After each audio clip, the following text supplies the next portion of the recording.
Research এবার ব্যাপারটা হচ্ছে এই রিসার্চ করার মানে করতে গিয়ে কখনো জানতে রিসার্চ মানে জেনে শুনে রিসার্চ করছে, আবার কখনো অজান্তেও রিসার্চ হয়ে যায়। আচ্ছা, কারণ জানবেন আমি আজ পর্যন্ত নিজেকে সর্বা বা সব জানতা আপাতত ভাবতে পারিনি।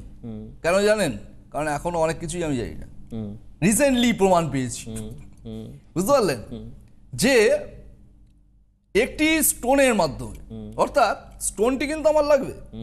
আচ্ছা, তো স্টোনটি পড়লাম। আচ্ছা, এইবার গল্পটি কোথায়? তা স্টোনটি লাগবে, তাই ওখানে আমার রিসার্চ কোথা থেকে এলো? স্টোনটি পড়ার পর স্টোনটি অত্যন্ত ডিপ কালার, ডিপ কালারটা আমি নিয়েইছি দেখার জন্য যে কি হয়। কালারটা খুব সুন্দর কালার।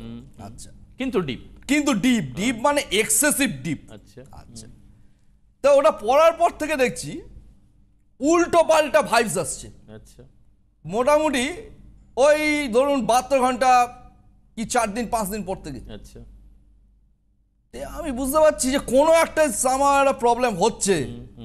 আর না, এর থেকে বেশি রিসার্চ করে লাভ নেই, বুঝতে পারলেন? হ্যাঁ, আচ্ছা, কি হলো? তারপর মারলাম, স্টোনটি ছিল একদম ডিপ বটল গ্রিন, আচ্ছা, একদম ডিপ কালচে গ্রিন যেটাকে বলা হয়। আমি জাস্ট ইউটিউবে গিয়ে সার্চ করলাম যে কম্বিনেশন অফ বটল গ্রিন, আচ্ছা, কি কি রং দিয়ে বটল গ্রিনটা তৈরি হয়। আচ্ছা, রাইট। সেখানে দেখালো একদম মানে ওয়াটারের মতন একটা কালার, আচ্ছা, হোয়াইট বলবো না, ওয়াটারের মতো একটা কালার, ডিপ ব্লু আচ্ছা, অ্যান্ড ডিপ ইয়েলো।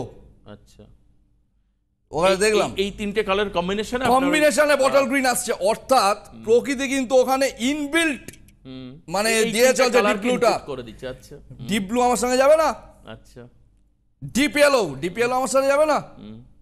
অর্থাৎ এই তিনটে কম্বিনেশনে যখনই ওটা ইম্প্যাক্ট হচ্ছে তখনই কিন্তু প্রবলেম হচ্ছে। কিন্তু বাইরে থেকে দেখা যাচ্ছে না কালার, বাইরে থেকে দেখা যাচ্ছে না, অর্থাৎ ওটা দেখতে পাচ্ছেন না, ইয়েলো দেখতে ওটা কম্বাইন্ড কালার। কম্বাইন্ড কালারটা কি আসছে? Bottle green colour. তা গল্পটা এখানেই যে রিসার্চ প্রতিনিয়ত করতে হয়, প্রতিনিয়ত। মানে আমার খুব ভালো লাগছে অভিদা, আপনি